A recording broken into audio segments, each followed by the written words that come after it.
नमस्कार विद्यार्थी मित्रांनो, संकल्प सिद्धी या यूट्यूब चॅनलवर आपल्या सगळ्यांचं स्वागत आहे। आजचा व्हिडिओ बघा, खूप इम्पॉर्टंट होणार आहे आपल्या राज्यसेवेच्या ॲस्पिरंटसाठी। कारण राज्यसेवा परीक्षा आपली 60 दिवसावर आलेली आहे आणि या 60 दिवसात मी आपला जो 60 दिवसाचा प्लॅन होता त्याच्यात सांगितलं की PYQs खूप इम्पॉर्टंट रोल प्ले करतात। तर आजच्या व्हिडिओमध्ये आपण PYQsच्या बद्दल बोलणार आहे। आता बघा, PYQs हे आपलं गाईडलाईन असते, ओके, आपली गाईडबुक असते। तुम्ही किती पण बुक्स वाचा, जर जोपर्यंत तुम्ही PYQsला बघणार नाही तोपर्यंत तुम्हाला एक आयडिया येणार नाही की आपल्याला कोणत्या दिशेने समोर जायला पाहिजे। म्हणून PYQ जे आहे ते आपले एक गायडिंग बुक आहे। तर मी काय केलं आहे, आजच्या व्हिडिओमध्ये हिस्ट्री सब्जेक्टचे PYQs लास्ट 10 इयर्सचे आयडेंटिफाय केले आणि त्यांना ॲनालाइज केलं। त्यांना ॲनालाइज करून काय केलं, त्याच्यातले इम्पॉर्टंट एरिया, जे इम्पॉर्टंट थीम आहे आणि जे इम्पॉर्टंट टॉपिक आहे त्यांना सब कॅटेगराईज केलं आहे। आणि हे सगळं मी तुमचा वेळ वाचवायसाठी केलं आहे। आता बघा, 60 दिवस राहिलेले आहे। तुम्ही जर म्हणसाल की मी स्वतः PYQ ॲनालाइज करतो आणि त्याच्यानंतर सगळ्या गोष्टींना समोरे जातो, तर त्याला भरपूर टाईम लागेल, खूप टाईम कन्झ्युमिंग प्रोसेस असते मित्रांनो ते। तर हीच प्रोसेस मी तुमच्यासाठी कमी केलेली आहे आणि जे इम्पॉर्टंट थीम्स आणि टॉपिक आहे ते इथं लिस्ट डाऊन केलेले आहे। तर आजच्या व्हिडिओमध्ये आपण तेच लिस्ट डाऊन केलेले टॉपिकला बघूया। आता बघा, आजच्या व्हिडिओमध्ये आपण हिस्ट्री बघत आहे, असेच समोरच्या व्हिडिओमध्ये अलग अलग सब्जेक्टसाठी आपण घेऊन येऊ। आता आजच्या व्हिडिओमध्ये हिस्ट्रीज का आपण पहिले बघितला, कारण याच्यातून आपल्याला 12 ते 15 क्वेश्चन बघायला मिळतात। 12 ते 15 क्वेश्चन इझी टू मॉडरेट लेवलवर असतात। जेव्हा आपल्याला इतका सहसा मार्क मिळायचा जो चान्स आहे तो आपण का हातातून सोडूया, म्हणून आपण हिस्ट्रीचे सगळ्यात पहिले घेतले। तर हिस्ट्रीचे हे 12 ते 15 क्वेश्चन आणि इझी टू मॉडरेट लेवलमध्ये आहे, ते कसे कसे आहे चला आपण आता या व्हिडिओमध्ये बघूया। आता हिस्ट्रीला आपण कसं डिवाइड केलेलं आहे, सगळ्यात पहिले तर आपण बघितलं की ancient history, medieval history, modern history आणि महाराष्ट्र स्पेशल हिस्ट्रीमध्ये। आता याच्यात आपल्याला प्रायोरिटी ऑर्डर सेट करणं खूप इम्पॉर्टंट आहे। आता बघा, विनाकारण आपल्याला कुठे पण वेळ वाया नाही घालवायचा आहे। आपण हे प्रायोरिटी ऑर्डर कशी सेट करणार आहे, PYQs नुसार। हे PYQsनी आपल्याला समजते की कोणत्या सब्जेक्टला कशी प्रायोरिटी द्या। आता हे बघा, आता याच्यात मॉडर्न हिस्ट्रीमधून आपल्याला जास्त क्वेश्चन बघायला मिळतात। तर मॉडर्न हिस्ट्रीला आपण पहिले करू, नंतर महाराष्ट्र स्पेशलला करू, नंतर कशाला करू, एन्शियंट हिस्ट्रीला आणि नंतर मिडिव्हल हिस्ट्रीला। तर अशी आपण हे प्रायोरिटी ऑर्डर सेट केलेली आहे की पहिले मॉडर्न, मग महाराष्ट्र स्पेशल, मग एन्शियंट आणि मिडिव्हल। आता बघा, मॉडर्न हिस्ट्रीमध्ये पण काही इम्पॉर्टंट टॉपिक आहे, जसे ॲडव्हेंट ऑफ युरोपियन मध्ये पोर्तुगीज टू ब्रिटिश पर्यंत कसे कसे कोण कोण आले पहिले, जसं PDFE हे एक न्यूमोनिक्स आहे। जसे कोण पहिले आले आणि कोण नंतर आलं याच्यासाठी हे न्यूमोनिक्स आहे की पहिले पोर्तुगीज आले, मग डच आले, मग फ्रेंच आले आणि मग इंग्लिश आले, आणि सगळ्यात पहिले कोण आले, पोर्तुगीज, आणि सगळ्यात शेवटी पण कोण गेले भारतातून सोडून, पोर्तुगीज। तर हे अशा काही फॅक्ट आहे जे इम्पॉर्टंट होऊन जातात। पोर्तुगीजची फर्स्ट फॅक्टरी कुठे होती, पोर्तुगीज गव्हर्नर जनरल कोणाच्या कोर्टमध्ये जाऊन किंवा कोणाच्या दरबारात जाऊन त्यांनी फॅक्टरी सेटअप करायला परमिशन मागितली, हे प्रश्न इम्पॉर्टंट असतात आणि याचीच थीम तुम्हाला वारंवार बघायला मिळते। तर हा एरिया आपण चांगल्याने करूया। Next, battle of Plassey, battle of Buxar आणि अँग्लो वॉर्स। अँग्लो वॉर्स म्हणजे Anglo Punjab war, Anglo Maratha war, Anglo Mysore war, हे जे वॉर्स आहे यांचे ठिकाण, यांचे इयर, क्रोनॉलॉजीमध्ये पण हा प्रश्न येऊ शकतो की पहिले अँग्लो फ्रेंच वॉर झाला किंवा अँग्लो पंजाब वॉर झाला की अँग्लो मराठा वॉर झाला, असे क्रोनॉलॉजिकल प्रश्न पण येत आहेत। तर याची आपण क्रोनॉलॉजी पण लक्षात ठेवूया आणि कुठे झाले, कोणासोबत झाले, हे पण गोष्ट आपण लक्षात ठेवूया। नेक्स्ट म्हणजे झाला तो आपला ब्रिटिश पॉलिसीसाठी।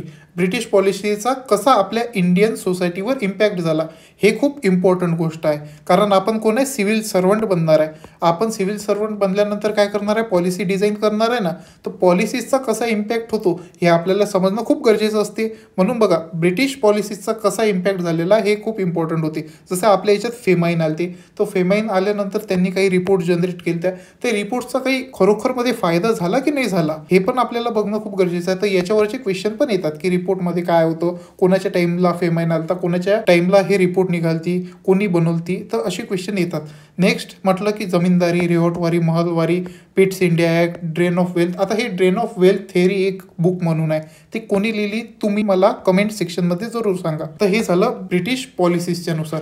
जे ॲक्ट्स आहे ते ॲक्ट्स पण खूप इम्पॉर्टंट आहे, तर तुम्ही ते ॲक्ट्सला पण एक वेळा रिवाईज करून घ्या। आता ते ॲक्ट्स जो टॉपिक आहे तो आपल्या पॉलिटीमध्ये येतो, म्हणून मी इथे त्याला लिस्ट डाऊन नाही केलेला आहे। ओके, नेक्स्ट काय ते 1857चा रिव्हॉल्ट।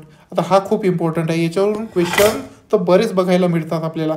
याचे कॉजेस, लीडर्स, कोणता लीडर कुठे होता हे इम्पॉर्टंट होऊन जाते. इफेक्ट काय होता, महाराष्ट्राचा या रिव्हॉल्टमध्ये रोल काय होता, हा खूप इम्पॉर्टंट टॉपिक होऊन जातो. तर याला आपण चांगल्याने करूया.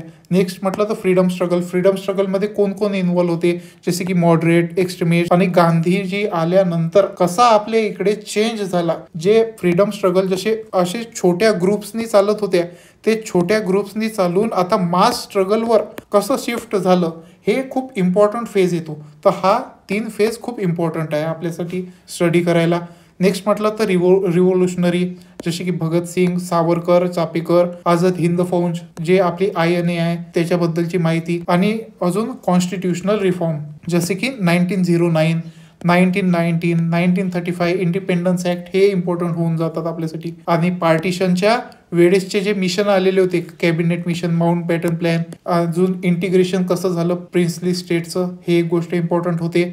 नेक्स्ट म्हटलं तर आफ्टर इंडिपेंडन्स काय काय गोष्टी झाल्या, जसे की कॉन्स्टिट्युशनल ड्राफ्टिंग कोणी केली, डॉक्टर बाबासाहेब आंबेडकरनी. आणि रिऑर्गनायझेशन ऑफ स्टेट कसे झाले, अर्ली पॉलिसीज कशा होत्या, इलेक्शन कसे झाले, पहिलं इलेक्शन कसं झालं, कोणत्या इयरला झालं, अशा काही टॉपिक आहे जे इम्पॉर्टंट होऊन जातात आपल्या मॉडर्न हिस्ट्रीमध्ये. आता हे जे लिस्ट डाऊन केलेले टॉपिक आहे हे तुम्हाला करणं खूप गरजेचे आहे, कारण याच्यावरून प्रश्न तर बनतातच, इतकी गॅरंटी असते. नेक्स्ट म्हटलं तर महाराष्ट्र स्पेशलमध्ये आपल्याला काय काय करणं गरजेचं आहे, जसं एन्शियंट आणि मिडिवल हिस्ट्रीमध्ये जोरवे कल्चर, सतवाहनाज, वाळकाटकाज, यादवाज, हे आपल्या महाराष्ट्र रिजनमध्ये होते ना, डेक्कन रिजनमध्ये होते, तर हे आपल्यासाठी इम्पॉर्टंट होऊन जातात. नेक्स्ट म्हटलं तर मिडिव्हियल हिस्ट्रीमध्ये काय होते, हे मिडिव्हियल भक्ती सेंट लाईक ज्ञानेश्वर, एकनाथ, नामदेव, तुकाराम, समर्थ रामदास, आणि जे अभंग आणि ज्ञानेश्वरी आहे, दोहा असते, ते इम्पॉर्टंट होऊन जातात. कबीरचे दोहे आहेत ना, तर कबीरचे दोहे पण इम्पॉर्टंट असतात. आता मराठा एम्पायर बद्दल, मराठा एम्पायर मध्ये काय इम्पॉर्टंट आहे, छत्रपती शिवाजी महाराजचा राईज. नेक्स्ट अफजल खान, चौथ, सरदेशमुखी, नंतर पेशवा कसे राईजवर आले, बॅटल ऑफ पानिपत, हे इम्पॉर्टंट टॉपिक आहे मराठा एम्पायर मधले. आता ब्रिटिश रूल इन महाराष्ट्र, आता याच्यात काय काय इम्पॉर्टंट आहे, जसे फाडके रिव्हॉल्ट, भिल अँड रामोसी अपरायझिंग, पुना सार्वजनिक समाज, प्रार्थना समाज, आर्य समाज, सत्यशोधक समाज, हे इम्पॉर्टंट एरियाज आहे ब्रिटिश रूल इन महाराष्ट्र मधले. तर हे पण तुम्ही नक्कीच करून घ्या. नेक्स्ट म्हटलं तर महाराष्ट्र मधले काही रिफॉर्मर, जसे की ज्योतिराव आणि सावित्रीबाई फुले, MG रानडे, धोंडो केशव कर्वे, आगरकर, पंडिता रमाबाई आणि ताराबाई शिंदे, हे काही इम्पॉर्टंट पर्सनॅलिटीज आहे ज्यांच्यावरून क्वेश्चन वारंवार रिपीट होत राहते.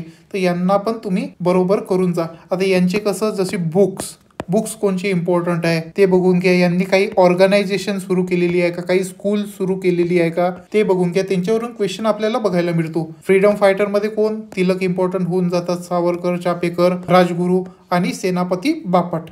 आता याच्यावरून आपल्याला तसेच क्वेश्चन बघायला भेटतात की ऑर्गनायझेशन कोणची आहे, स्कूल, किंवा त्यांनी काही मेजर वर्क केलेला आहे का, ते बुक्स लिहिलेली आहे का, याच्यावरून आपल्याला क्वेश्चन बघायला मिळतात. तर इतका एरिया तुम्ही पूर्ण करून घ्यायचा. नंतर बाबासाहेब आंबेडकर यांच्यामधलं काय आहे, महाड सत्याग्रह, पुना पॅक, बुद्धिस्ट कन्व्हर्जन जे 1956 आहे, इंडिपेंडंट लेबर पार्टी, हे इम्पॉर्टंट एरियाज होऊन जातात. नंतर संयुक्त महाराष्ट्र मुवमेंट, हे खूप इम्पॉर्टंट होऊन जाते, कारण आता मराठी इम्पोजिशन चालू आहे सगळ्या महाराष्ट्रात. तर हा जो एक पॉइंट आहे हा खूप इम्पॉर्टंट होऊन जातो. नंतर स्टेट फॉर्मेशन कसं झालं 1960 मध्ये, मार्टियर्स डे, बॉम्बे कॅपिटल कसं झालं, बॉम्बे कॅपिटल होण्याच्या मागे व बॉम्बे आपल्या महाराष्ट्रात इन्क्लूड होण्याच्या मागे पण बरीच मोठी स्टोरी आहे. तर तुम्ही एकदा त्याच्या मागून पण गो थ्रू करजा. नेक्स्ट की पोस्ट 1960 मध्ये कसे आपले पॉलिटिकल पार्टीज जे आहे ते राईज झाल्या, तर हे पण इम्पॉर्टंट एरियाज होऊन जाते. जे आपले रिजनल पार्टीज आहे की नाही आणि स्टेट लेवलचे जे पार्टी आहे ते इम्पॉर्टंट होऊन जातात आपल्यासाठी. आता एन्शियंट हिस्ट्रीच्या बद्दल बघून घेऊया. तर एन्शियंट हिस्ट्रीमध्ये काय इम्पॉर्टंट आहे, IVC मध्ये काय, मोहनजोदारो, हरप्पा, आता त्याचे सील, ड्रेनेज पॅटर्न आणि ट्रेड कुठे कुठे होता त्यांचा, मेसोपोटेमियाला होता, असे डिफरंट जागी ट्रेड होता ना, तर तो इम्पॉर्टंट होऊन जातो. त्याच्यानंतर वैदिक एज मध्ये काय, ऋग्वेद, लॅटर वैदिक पिरियड, वर्ण सिस्टीम, ट्रान्झिशन टू ॲग्रिकल्चर. आता जे हंटिंग आणि फूड गॅदरिंग होतं त्याच्यावरून ते ॲग्रिकल्चरवर कसे शिफ्ट झाले, हा एक इम्पॉर्टंट एरिया होऊन जातो. कारण याच्यानंतर सिव्हिलायझेशन चेंज होऊ राहिलं ना, तर त्यामुळे हा इम्पॉर्टंट एरिया होऊन जातो की कुठे काय त्यांनी ग्रो केलं असेल, किंवा कोणत्या रिजनमध्ये होते ते, हे साईट कोणत्या स्टेटमध्ये आहे, असं एक प्रश्न येतो. तर त्याच्यावर तुम्ही नक्की लक्ष द्या. नेक्स्ट म्हटलं तर महाजनपदा आणि रिलिजियस मुवमेंट. आता 16 महाजनपदा कोणचे कोणचे होते, कॅपिटल कोणची होती, हे तुमचं पाठ असलं पाहिजे. नंतर बुद्धिझम आणि जैनिझम मधला डिफरन्स पाठ असला पाहिजे. वरून त्याचे जे काउन्सिल होतात त्याच्याबद्दलची पण माहिती असली पाहिजे. नंतर आपल्यासाठी खूप इम्पॉर्टंट येतो तो म्हणजे मौर्यन एम्पायर. आता हा खूप इम्पॉर्टंट एम्पायर आहे, कारण हा पहिला असा एम्पायर होता जो पूर्ण भारतभर म्हणजे असा खूप चक्रवर्ती सम्राट आपल्याला या एम्पायर मध्ये बघायला भेटले. तर त्यामुळे हा एम्पायर जो आहे तो इम्पॉर्टंट होऊन जातो. तर मौर्यन एम्पायर चांगलं करजा तुम्ही. त्याच्यातले ऍडमिनिस्ट्रेशन आणि जे अशोकन एडिक्ट आहे की नाही, अशोकन पिलर्स आहे, त्यांची लोकेशन हे खूप इम्पॉर्टंट होऊन जाते. तर तुम्ही त्याला नक्की करून जा. नेक्स्ट म्हटलं तर पोस्ट मौर्यन मध्ये सतवाहनाज, इंडो ग्रीक, साकाज आणि कुशाण हे पण खूप इम्पॉर्टंट होऊन जातात. Next Gupta empire. Gupta empire मध्ये समुद्रगुप्त, आर्यभट्ट, कालिदासा, गोल्डन एज कशी होती गुप्ता एम्पायरची, ते एक इम्पॉर्टंट पॉइंट होऊन जाते. नेक्स्ट आर्ट अँड कल्चर मध्ये काय होते, वेदास, रामायणा, महाभारता, आयुर्वेदा, झिरोचा कन्सेप्ट, अजून सांची स्तूपा, अजंठा एलोरा हे इम्पॉर्टंट पॉइंट होऊन जातात. आता मिडिव्हियल हिस्ट्री जो की आपला लास्ट पार्ट आहे, याच्यात काय काय इम्पॉर्टंट आहे, जसं की अर्ली मिडिव्हियल इंडिया. याच्यात राष्ट्रकूटा, चालुक्या, ट्रायपार्टी स्ट्रगल हा एक पॉइंट इम्पॉर्टंट होऊन जातो. हे तीनच खूप इम्पॉर्टंट आहे, यांना तुम्ही नक्की चांगल्या प्रकारे करून जा. नंतर दिल्ली सल्तनत, याच्यात कोण, कुतुबुद्दीन ऐबक, इल्तुतमिश, अलाउद्दीन, नंतर तुगलक आणि इक्ता सिस्टम, यांचे काही इम्पॉर्टंट दाग अँड चेहरा सिस्टम म्हणून आहे. हे कोणी चालू केलं, अलाउद्दीन खिलजीनी. अलाउद्दीन खिलजीनीच केलेलं आहे का, तुम्ही मला कमेंट सेक्शन मध्ये कन्फर्म करून एक वेळा वापस सांगा. नंतर डेक्कन सल्तनत, हे खूप इम्पॉर्टंट होऊन जाते, कारण हा आपला महाराष्ट्राचा एरिया येऊन जातो. त्याच्यात यादवाज, बहामनीज, निजामशाही, आदिलशाही हे कसे राईज झाली, कोणत्या एम्पायर थ्रू हे राईज झाली किंवा कोणत्या डायनेस्टी थ्रू हे राईज झाली, कसे हे एक्झिस्टन्स मध्ये आले, हा एक इम्पॉर्टंट एरिया होऊन जातो. आता जसा विजयनगर एम्पायर इम्पॉर्टंट होऊन जातो, त्याच्यात काय Krishnadevaraya, battle of Talikota, Hampi architecture हा इम्पॉर्टंट पॉइंट आहे. नंतर मुघल एम्पायर.